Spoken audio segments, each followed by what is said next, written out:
Merci de nous recevoir chez vous dans le cadre de cette émission, Amis de Biblia, que Dieu vous bénisse et merci de la confiance que vous nécessitez d'accorder ou de manifester à cette émission. Biblia aujourd'hui va vous parler sur la musique. Et bien voilà, sur ces plateaux, bien aimés dans les Seigneurs, nous avons votre humble serviteur, le pasteur Blaise Mpongo, avec qui nous allons débattre sur ce sujet. Shalom, pasteur. Shalom, ma sœur.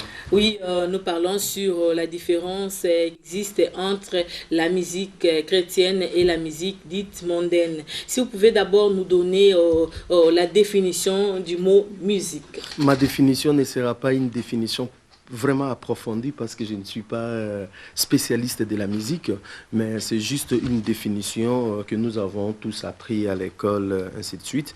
La musique, c'est l'art de combiner les sons pour exprimer un sentiment. C'est ça la musique. Donc, combiner les sons dans le but d'exprimer le sentiment qui est dans le cœur. Donc, c'est dans ce sens-là, vous voyez, plusieurs instruments de musique sont mis ensemble et chacun ne va pas jouer à sa manière.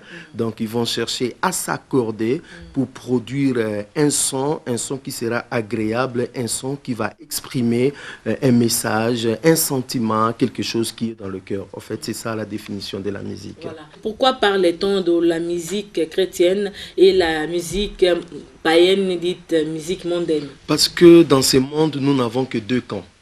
Il y a le bien et le mal. Il y a les ténèbres et la lumière. Nous avons le paradis, nous avons l'enfer. Nous avons Dieu, nous avons Satan. Donc, il n'y a pas de position intermédiaire. Si vous ne faites pas quelque chose qui plaît à Dieu, automatiquement, ça va aller à Satan. Donc là, il faudrait que nous puissions comprendre. Il y a aussi une chose qu'il faut comprendre, c'est que Lucifer, c'était un archange qui était spécialiste en musique, en adoration, tout ce qui est louange au ciel. Et dans son cœur, il y est monté l'orgueil au point où il voulait prendre la place de Dieu, être adoré. Malheureusement pour lui, il a été chassé au ciel. Il a été précipité ici sur la terre. Et ici, il est en train, en fait, de pousser les hommes à l'adorer. Et n'oubliez pas que dans 1 Jean chapitre 5, le verset 18, la Bible dit « Nous savons que nous sommes de Dieu et que le monde entier est sous la puissance du malin. » Donc le monde entier est sous la puissance du malin. C'est dans ce sens-là que le diable maintenant va essayer de manipuler, va essayer de tout faire pour que la musique, la louange, l'adoration qui devait être due au Seigneur puisse lui revenir. Donc c'est tout à fait normal qu'il y a une musique qui plaît à Dieu et il y a une musique tout simplement qui est à la gloire de Satan. Donc dans la musique chrétienne, on adore Dieu et dans la musique dite païenne, on adore le diable. Ce n'est pas forcément parce qu'on dit que la musique est chrétienne que c'est une adoration à Dieu, non. Donc on peut faire une musique dite chrétienne, mais si cela ne remplit pas les conditions, cela n'a pas de différence avec la musique du monde. C'est vrai que quand nous parlons de la musique mondaine, nous voyons directement les diables. Mais moi, je sais aussi qu'il y a des musiciens dits profanes ou de la musique mondaine qui chantent dans leurs chansons, qui citent aussi les noms des hommes de Dieu, des frères et sœurs dans les Seigneurs. Ce n'est pas parce que quelqu'un a fait une musique où il a cité les noms de Dieu, ce n'est pas parce que quelqu'un il a cité les noms d'un serviteur de Dieu que cette musique plaît à Dieu. Non, ça n'a rien à voir avec ça. Vraiment, la musique qui plaît à Dieu a des exigences. Tant que ces exigences ne sont pas remplies, cette musique-là ne plaît pas à Dieu. Donc, ce n'est pas mauvais de citer les noms d'un serviteur de Dieu. On peut citer comme on veut. Est-ce que cela plaît à Dieu? C'est ça le problème. C'est-à-dire, tout le monde fait de la musique. Les autres font leur musique en citant leur propre nom. Les autres font leur musique voilà, de leur façon. Les autres, ils se cachent derrière le nom de Dieu. Mais est-ce que cette musique plaît à Dieu? Pour qu'une musique plaise à Dieu, il y a des conditions. Sinon, ça ne peut pas. Mais pasteurs, ce sont les mêmes instruments, les pasteurs, les frères dont les seigneurs utilisent les pianos, tout ça, les guitares. Et de l'autre côté aussi, ils utilisent les mêmes instruments. Donc parfois aussi, ils vont jusqu'à louer les instruments au même endroit. Voilà. Vraiment, c'est une très bonne observation que vous avez faite. Le problème ne se pose pas au niveau des instruments. C'est-à-dire, la guitare qu'on donne à un chrétien, il peut jouer. La même guitare, si on donne à un païen, il va jouer. Donc, la même guitare qui va donner gloire au Seigneur, on peut donner aussi à un païen. Donc, le problème, ce n'est pas au niveau des instruments. Les chrétiens, ils utilisent les synthés. Le païen utilise aussi des synthés. Les chrétiens, ils utilisent des guitares. Le païen, ils utilisent aussi des guitares. Le même gens qui font louer des instruments pour les chrétiens, en fait, ce sont les mêmes gens qui font louer des instruments pour les païens. Même quand nous jouons, les notes que nous jouons, c'est toujours le do, ré, mi, fa, sol, la, si, do. Donc, même si vous êtes... C'est-à-dire, même si vous êtes chrétien ou vous êtes... d'un musicien profane, et les matins, les frères vont prendre les mêmes instruments pour aller avec l'église. Au niveau des instruments, il n'y a pas, je vous dis, il n'y a aucune différence. Au niveau des notes des musiques, sincèrement, ce sont les mêmes notes. Ce sont les mêmes instruments. Il y a plus de différences. Aujourd'hui aussi, il n'y a plus de différences. Quand je dis vraiment, surtout au niveau des notes, c'est-à-dire le do reste do. Que ce soit païen ou chrétien, do reste do, ré reste ré. Mais nous retrouvons aussi beaucoup de rythmes dans les églises, les rythmes qui sont des musiciens profanes. Maintenant, c'est au niveau de l'inspiration, peut-être on pourra parler. Mais pour les instruments et pour les notes, ce sont les mêmes notes. Do reste do, ré reste ré. La guitare, vous pouvez prendre cette guitare-là, vous jouez, c'est pour la gloire de Dieu. Un païen peut prendre la même guitare, ça sera pour son propre plaisir. Le problème, ce n'est pas au niveau des instruments. Pasteur, est-ce qu'un musicien chrétien peut aussi s'inspirer d'une chanson mondaine et vice-versa? Non, c'est faux. Si l'inspiration est venue du monde, on est à côté. L'inspiration ne peut pas venir du monde, l'inspiration ne peut venir que de Dieu. C'est-à-dire qu'à partir d'une chanson qu'on a chantée... Beaucoup de chrétiens s'inspirent du monde tout simplement parce qu'ils ne sont pas en intimité avec Dieu. C'est Dieu qui est l'auteur de la musique. Si vous avez confiance à Dieu, si vous avez l'intimité avec Dieu, Dieu va toujours vous inspirer de belles chansons. Mais si vous n'avez pas cette intimité, eh bien vous allez puiser dans le monde et c'est très dommage parce que le monde a pour source le diable. Parce que la musique du monde, en gros, ça glorifie soi-même, ça glorifie la nature, ça glorifie le diable. Ça n'a rien à voir avec Dieu. Pasteur, est-ce qu'on peut savoir quels sont les thèmes que les musiciens chrétiens peuvent utiliser dans leurs compositions? Ils peuvent utiliser tout ce qui tourne tout autour de Dieu. Donc notre musique est christocentrique, c'est-à-dire juste à la personne de Dieu. Ils peuvent utiliser tout simplement la parole de Dieu. Chanter la femme? On ne peut pas chanter la femme. Nous chantons Jésus. Nous chantons Jésus. Tout ce qui est Dieu. Un musicien qui chante, un chrétien qui chante pour Dieu ne peut pas chanter la femme, ne peut pas chanter toutes ces histoires-là. Pasteur, chanter la morale ou éduquer les gens par les chansons, est-elle contre Dieu ou pour? C'est pas contre Dieu, mais ça n'a rien à voir avec Dieu. Je crois que, je ne sais pas si vous avez saisi la différence. Chanter la morale, chanter des chansons d'éducation n'a rien à voir contre Dieu, mais ça ne concerne pas Dieu. Parce qu'il n'est pas cité. Pourquoi? Parce que la Bible dit dans Ésaïe au chapitre 64, le verset 6, « Nous sommes tous comme des impies et toute notre justice est comme un vêtement souillé. » Cela veut dire quoi? L'homme n'est pas sauvé par la morale. L'homme n'est pas sauvé par la bonne éducation. L'homme est sauvé par la parole. Ce n'est pas parce que vous avez une bonne éducation que vous plaisez à Dieu, non. Ce n'est pas parce que vous avez été instruit que vous plaisez à Dieu, non. On plaît à Dieu lorsqu'on accepte Jésus-Christ dans sa vie et on se conforme à sa parole. Donc, chanter la morale, c'est comme nous allons à l'école. Vous n'allez pas me dire que non, tous ceux qui ont étudié, qui ont des diplômes, des licences, seront sauvés. Non, mais ils ont reçu une bonne éducation. Oui. Donc, Dieu n'est pas contre chanter l'éducation, chanter la morale. Dieu n'est pas contre ça, mais ça ne concerne pas Dieu. Dieu est dans sa parole. Ce qui concerne Dieu, c'est sa parole. Et c'est son nom. Que la gloire lui soit rendue. Voilà, c'est-à-dire si vous chantez la morale, si vous chantez l'éducation, en fait, vous êtes dans le système du monde, vous parlez du monde, et ainsi de suite. Bon, c'est bien pour le monde, mais ça n'a pas parlé de l'éducation. L'éducation que nous avons, c'est la parole de Dieu. Donc, c'est ce que je dis. Chanter l'éducation ou chanter la morale n'est pas mauvais, mais n'a rien à voir avec Dieu. Dieu est dans sa parole. Ce n'est pas parce qu'on chante l'éducation qu'on plaît à Dieu. Non.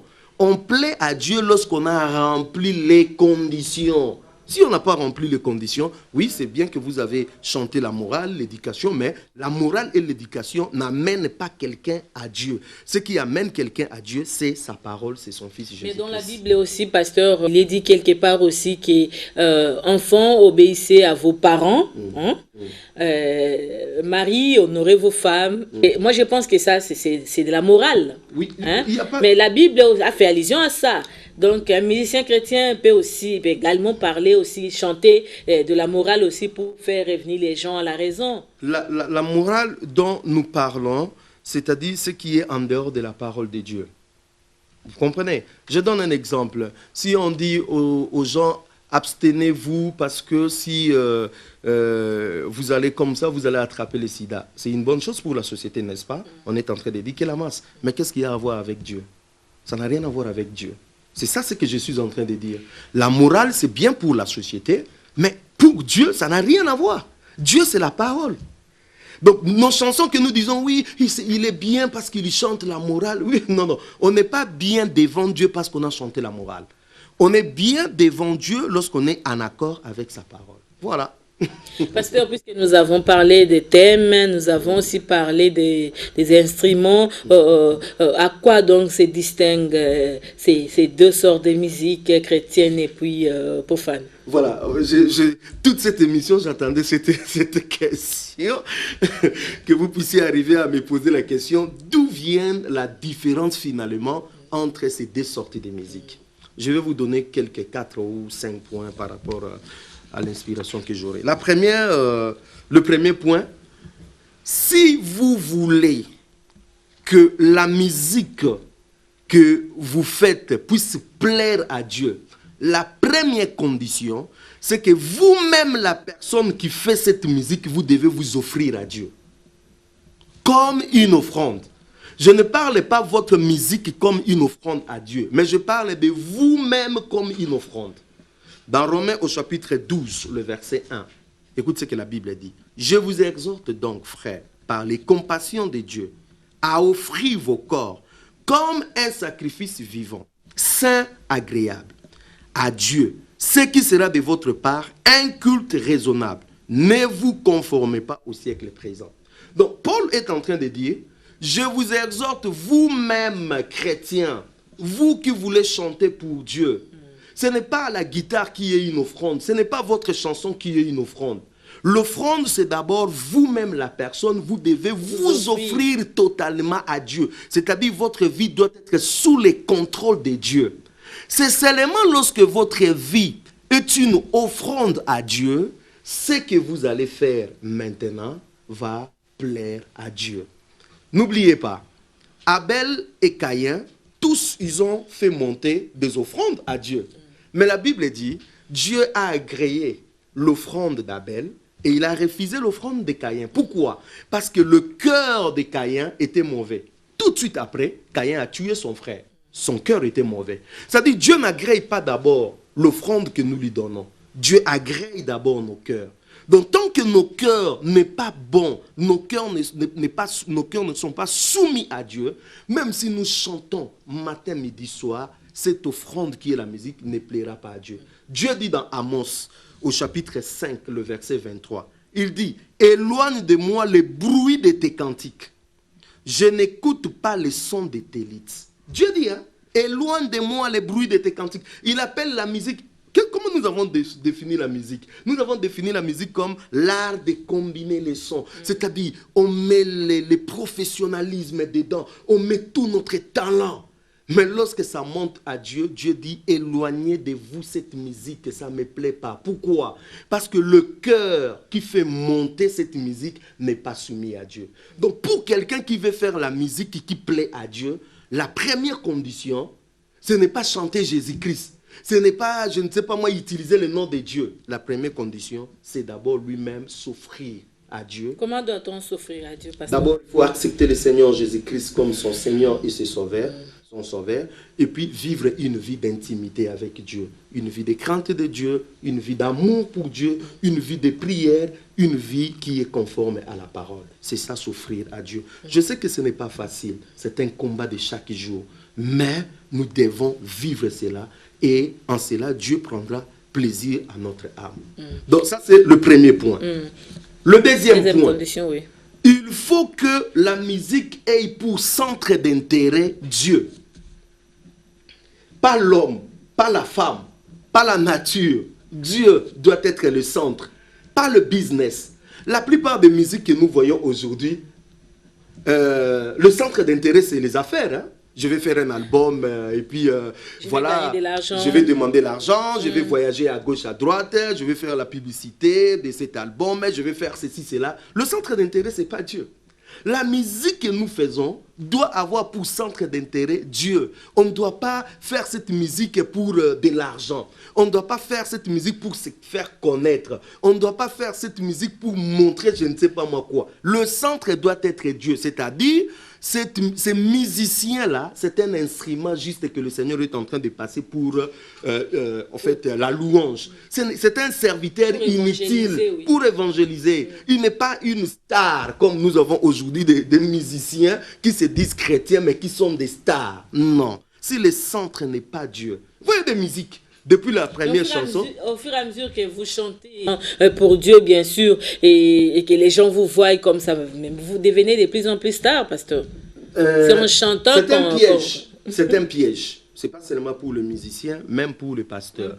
Ce n'est pas parce que nous sommes en train de prêcher, nous passons à la télé que nous sommes des stars. Non. Nous sommes des serviteurs inutiles. Musiciens, pasteurs, tout le monde, nous sommes des serviteurs inutiles. Dis-toi en toi que le Seigneur est en train de m'utiliser, point barre. Le centre doit être Dieu. Voilà pourquoi les albums aujourd'hui, dès la première chanson jusqu'au 10e chanson, on cite que le nom du leader, on glorifie que le leader. Toi, tu es danger, tu es ceci, tu es machin. Où est Dieu dans cette affaire? Dieu ne se voit même pas. Et comment peut-être que le leader aussi ne connaît rien, il ne sait pas qu'on l'a chanté, peut-être il le saura après quand l'album va sortir. Non, moi je dis même, lui-même, celui qui fait sortir l'album. Ouais. Du première chanson jusqu'à la dernière chanson, on fait que chanter son nom, ses œuvres, comment il est grand. Dis-moi, la place de Dieu, c'est où? Et comment vous allez me dire que Dieu prend plaisir à ça? Non. Le centre d'intérêt. Si cette musique est une musique de Dieu, ça doit être gratuit. On ne doit pas faire des concerts payants. Ah ben non, non. Le centre d'intérêt là, ce n'est pas Dieu. Ça doit être une musique, voilà, gratuite, comme la parole de Dieu, gratuite. Une musique qui... On n'a pas besoin de midi 14h. Vous pouvez prendre votre guitare, aller sur Victoire, là, commencer à chanter. Les gens vont bénir Dieu. Vous n'avez pas besoin de machin, non. Donc, deuxième point, le centre d'intérêt. Cette musique doit tourner sur la parole, sur Dieu. Troisième, c'est l'inspiration. D'où vous tirez l'inspiration? Tantôt là, vous m'avez dit que les chrétiens, des fois, ils tirent l'inspiration du monde. Mais non, on ne peut pas tirer l'inspiration du monde. L'inspiration, si c'est la musique qui vient de Dieu, cela veut dire que l'inspiration doit venir aussi de Dieu. Si l'inspiration ne vient pas de Dieu, ça vient de Satan. Ça vient ailleurs et là, ça pose un problème. Donc nous avons un problème d'inspiration. Ce n'est pas après 3 coups de chanvre que vous avez une inspiration et vous dites que non, c'est la musique chrétienne. Non. Ce n'est pas, vous avez pris, je ne sais pas moi quoi, et puis, non. Donc, l'inspiration doit être Dieu. Et cette inspiration, comment on peut en avoir? C'est dans la présence du Seigneur. Dans l'intimité avec Dieu, c'est alors que nous sommes inspirés. Et lorsque quelqu'un écoutera avec l'oreille spirituelle, il sait que ça vient de Dieu. Mais même si vous chantez Jésus-Christ, si l'inspiration n'est pas venue de Dieu, les chrétiens comprendront que non, lui, il passe son temps à citer Jésus, mais ça n'a rien à voir avec Jésus. Donc, nous avons le problème de l'inspiration. Quatrièmement, nous avons le pratique qui accompagne cette musique. Ça doit être des pratiques conformes à la parole de Dieu. Si les pratiques ne sont pas conformes à la parole de Dieu, et là, ça pose problème. J'entends beaucoup de musiciens qui témoignent. Oh non, moi j'avais tué les gens, moi j'avais fait ceci, cela. Nous sommes allés au cimetière pour avoir ça. Nous avons fait ceci, cela. Bien aimé dans le Seigneur, là ça pose problème. Là ça pose problème. Donc cette musique est accompagnée de mauvaises pratiques.